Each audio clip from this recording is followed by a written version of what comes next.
राधे राधे दोस्तों, गीता के पहले अध्याय के महात्म्य के बाद आज मैं आपके लिए लेके आई हूँ दूसरे अध्याय का महात्म्य।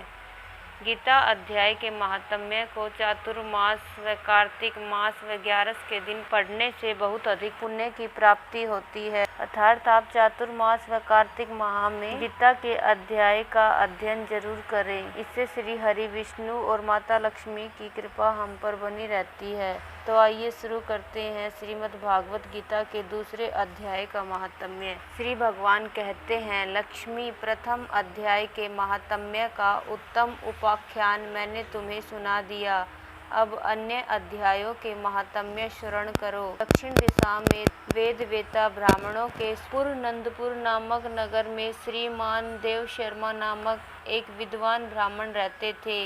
वे अतिथियों के पूजक, स्वाध्यायशील, वेद शास्त्रों के विशेषज्ञ, यज्ञों का अनुष्ठान करने वाले और तपस्वियों के सदा ही प्रिय थे। उन्होंने उत्तम द्रव्यों के द्वारा अग्नि में हवन करके दीर्घ काल तक देवताओं को तृप्त किया, किंतु उन धर्मात्मा ब्राह्मणों को कभी सदा रहने वाली शांति न मिली। वे परम कल्याणमय तत्व का ज्ञान प्राप्त करने की इच्छा से प्रतिदिन प्रचुर सामग्रियों के द्वारा सत्य संकल्प वाले तपस्वियों की सेवा करने लगे। इस प्रकार शुभ आचरण करते हुए उन्हें बहुत समय बीत गया। तदंतर एक दिन पृथ्वी पर उनके समक्ष एक त्यागी महात्मा प्रकट हुए। वे पूर्ण अनुभवी, आकाश छार रहित, नासिका के अग्रभाग पर दृष्टि रखने वाले तथा शांत चित्त थे। निरंतर परमात्मा के चिंतन में संलग्न हो वे सदा आनंद विभोर रहते थे। देव शर्मा ने उन नित्य संतुष्ट तपस्वियों को शुद्ध भाव से प्रणाम किया और पूछा, महात्मन, मुझे शांति प्रिय स्थिति कैसे प्राप्त होगी? तब उन आत्मज्ञानी संत ने देव शर्मा को सौरपूर्व ग्राम के निवासी मित्रवान का, जो बकरियों का चरवाहा था, परिचय दिया और कहा, वही तुम्हें उपदेश देगा। यह सुनकर देव शर्मा ने महात्मा के चरणों की वंदना की और समृद्धिशाली सोपुर ग्राम में पहुंचकर उसके उत्तर भाग में एक विशाल वन देखा। उसी वन के नदी के किनारे एक शिला पर मित्रवान बैठा था। उसके नेत्र आनंदातिरेक से निश्चल हो रहे थे। वह अपलक दृष्टि से देख रहा था। वह स्थान आपस का स्वाभाविक वैर छोड़कर एकत्रित हुए परस्पर विरोधी जंतुओं से घिरा था। वहाँ उद्यान में मंद मंद वायु चल रही थी। मृगों के झुंड शांत भाव से बैठे थे और मित्रवान दया से भरी हुई आनंदमयी मनोहरणी दृष्टि से पृथ्वी पर मानो अमृत छिड़क रहा था। इस रूप में उसे देखकर देव शर्मा का मन प्रसन्न हो गया। वे उत्सुक होकर बड़ी विनय के साथ मित्रवान के पास गए। मित्रवान ने भी अपने मस्तक को किंचित नवाकर देव शर्मा का सत्कार किया। तदंतर विद्वान देव शर्मा अनन्य चित्त से मित्रवान के समीप गए और जब उसके ध्यान का समय समाप्त हो गया, उस समय उन्होंने अपने मन की बात पूछी। महाभाग में आत्मा का ज्ञान प्राप्त करना चाहता हूँ और मेरे इस मनोरथ की पूर्ति के लिए मुझे किसी ऐसे उपाय का उपदेश कीजिए जिसके द्वारा सिद्धि प्राप्त हो चुकी हो। देव शर्मा की बात सुनकर मित्रवान ने एक क्षण तक कुछ विचार किया। उसके बाद इस प्रकार कहा, विद्वान, एक समय की बात है, मैं वन के भीतर बकरियों की रक्षा कर रहा था। इतने में ही एक भयंकर व्याघ्र पर मेरी दृष्टि पड़ी, जो मानो सबको ग्रस लेना चाहता था। मैं मृत्यु से डरता था, इसलिए व्याघ्र को आते देख बकरियों के झुंड को आगे करके वहां से भाग चला, किंतु एक बकरी तुरंत ही सारा भय छोड़कर नदी के किनारे उस बाग के पास बेरोक टोक चली गई। फिर तो व्याघ्र द्वेष छोड़कर चुपचाप खड़ा हो गया। उसे इस अवस्था में देखकर बकरी बोली, व्याघ्र, तुम्हें तो अभिष्ट भोजन प्राप्त हुआ है। मेरे शरीर से मांस निकालकर प्रेम पूर्वक खाओ। तुम इतनी देर से खड़े क्यों हो? तुम्हारे मन में मुझे खाने का विचार क्यों नहीं हो रहा? व्याघ्र बोला, बकरी, इस स्थान पर आते ही मेरे मन से द्वेष भाव निकल गया। भूख प्यास भी मिट गई, इसलिए पास आने पर अब मैं तुझे खाना नहीं चाहता। व्याघ्र के यूं कहने पर बकरी बोली, न जाने मैं कैसे निर्भय हो गई हूँ, इसमें क्या कारण हो सकता है, यदि तुम जानते हो तो बताओ।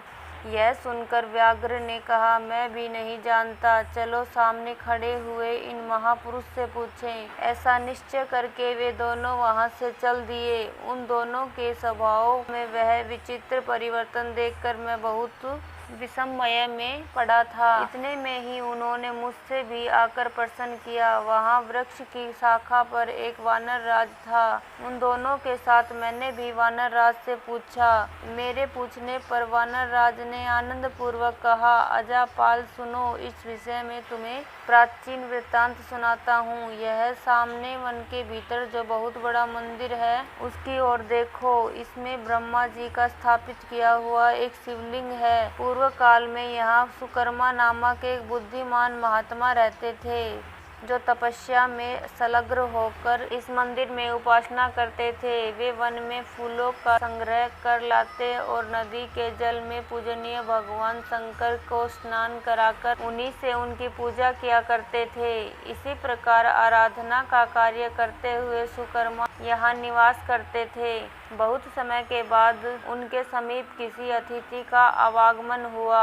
सुकर्मा ने भोजन के लिए फल लाकर अतिथि को अर्पण किया और कहा, विद्वन, मैं केवल तत्व ज्ञान की इच्छा से भगवान शंकर की आराधना करता हूँ। आज इस आराधना का फल परिपक्व होकर मुझे मिल गया, क्योंकि इस समय आप जैसे महापुरुष ने मुझ पर अनुग्रह किया है। सुकर्मा ये मधुर वचन सुनकर तपस्या के धनी महात्मा अतिथि को बड़ी प्रसन्नता हुई। उन्होंने एक शिला खड़ पर गीता का दूसरा अध्याय लिख दिया और ब्राह्मण को उसके पाठ एवं अभ्यास के लिए आज्ञा देते हुए कहा, ब्राह्मण, इससे तुम्हारा आत्मज्ञान संबंधी मनोरथ अपने आप सफल हो जाएगा। यूं कहकर वे बुद्धिमान तपस्वी सुकर्मा के सामने ही उनके देखते देखते अंतर्ध्यान हो गए।